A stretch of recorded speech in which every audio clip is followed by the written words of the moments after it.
जय श्री कृष्णा दोस्तों, स्वागत है आप सभी का मेरे चैनल गीता ज्ञान 3.0 में। दोस्तों, आज फिर से हाजिर हूँ द्वापर युग की एक रोचक प्रसंग को लेकर। सनातन धार्मिक शास्त्रों के अनुसार भगवान श्री कृष्ण की 8 पत्नियां थी। उनके नाम इस प्रकार थे दोस्तों: रुक्मिणी, जामवंती, सत्यभामा, कालिंदी, मित्रविंदा, सत्या, भद्रा और लक्ष्मणा था। कहा जाता है कि इन सब रानियों में से सत्यभामा को अपनी सुंदरता पर बहुत घमंड था। एक बार की बात है, श्री कृष्ण भगवान द्वारका में रानी सत्यभामा के साथ सिंहासन पर विराजमान थे। उनके पास ही गरुड़ और सुदर्शन चक्र भी बैठे थे। बातों ही बातों में रानी सत्यभामा ने श्री कृष्ण से पूछा, हे प्रभु, आपने त्रेता युग में राम के रूप में अवतार लिया था। सीता आपकी पत्नी थी, क्या वो मुझसे भी ज्यादा सुंदर थी? कृष्ण समझ गए कि सत्यभामा को अपने रूप का अभिमान हो गया है। तभी गरुड़ ने कहा कि भगवान, क्या दुनिया में मुझसे भी ज्यादा तेज गति से कोई उड़ सकता है? सुदर्शन चक्र से भी रहा नहीं गया और वो भी बोल पड़ा कि भगवान, मैंने बड़े बड़े युद्धों में आपको विजयश्री दिलवाई है, क्या संसार में मुझसे भी शक्तिशाली कोई है? भगवान मंद मंद मुस्कुराते रहे।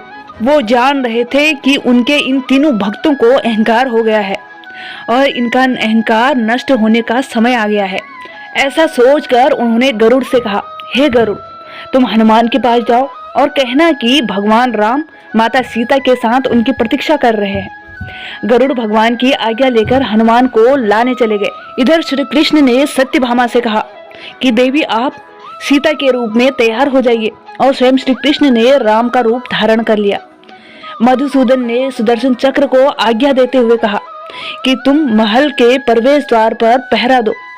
ध्यान रहे कि मेरी आज्ञा के बिना महल में कोई प्रवेश न करे। भगवान की आज्ञा पाकर चक्र महल के प्रवेश द्वार पर तैनात हो गए। गरुड़ ने हनुमान के पास पहुंचकर कहा, हे वानर श्रेष्ठ, भगवान राम माता सीता के साथ द्वारका में आपसे मिलने के लिए प्रतीक्षा कर रहे हैं।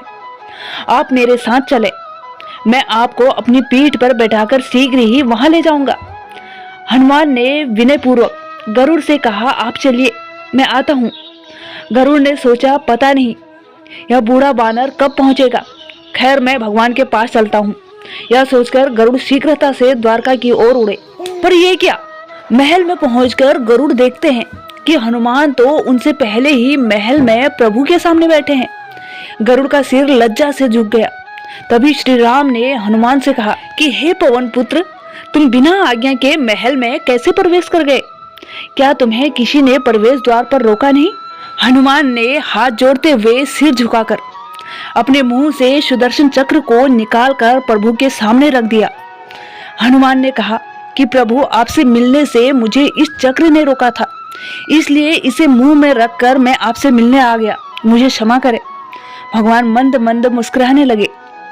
हनुमान ने हाथ जोड़ते हुए श्री राम से प्रश्न किया, हे प्रभु, आज आपने माता सीता के स्थान पर किस दासी को इतना सम्मान दे दिया कि वह आपके साथ सिंहासन पर विराजमान है? अब रानी सत्यभामा के अहंकार भंग होने की बारी थी। उन्हें सुंदरता का अहंकार जो पल भर में चूर हो गया था। रानी सत्यभामा, सुदर्शन चक्र व गरुड़, तीनों का घमंड चूर चूर हो गया था। तीनों भगवान की लीला समझ रहे थे। तीनों की आंखों से आंसू बहने लगे और वे भगवान के चरणों में झुक गए। तो देखा दोस्तों कि भगवान ने कितनी आसानी से इन तीनों का घमंड चूर चूर कर दिया। कैसी लगी दोस्तों आज की ये कहानी आपको? मुझे उम्मीद है कि ये वीडियो आपको पसंद आया होगा। अगर हाँ तो वीडियो को लाइक करें। अगर आप चैनल पर नए हैं तो प्लीज इस चैनल को अपना एक छोटा सा सहयोग दें दोस्तों। कैसे? इस चैनल को सब्सक्राइब करके और बेल आइकन को भी प्रेस कर दें ताकि आने वाली मेरी हर नई वीडियो की नोटिफिकेशन सबसे पहले आप तक पहुंचे। तब तक के लिए जय श्री कृष्णा दोस्तों।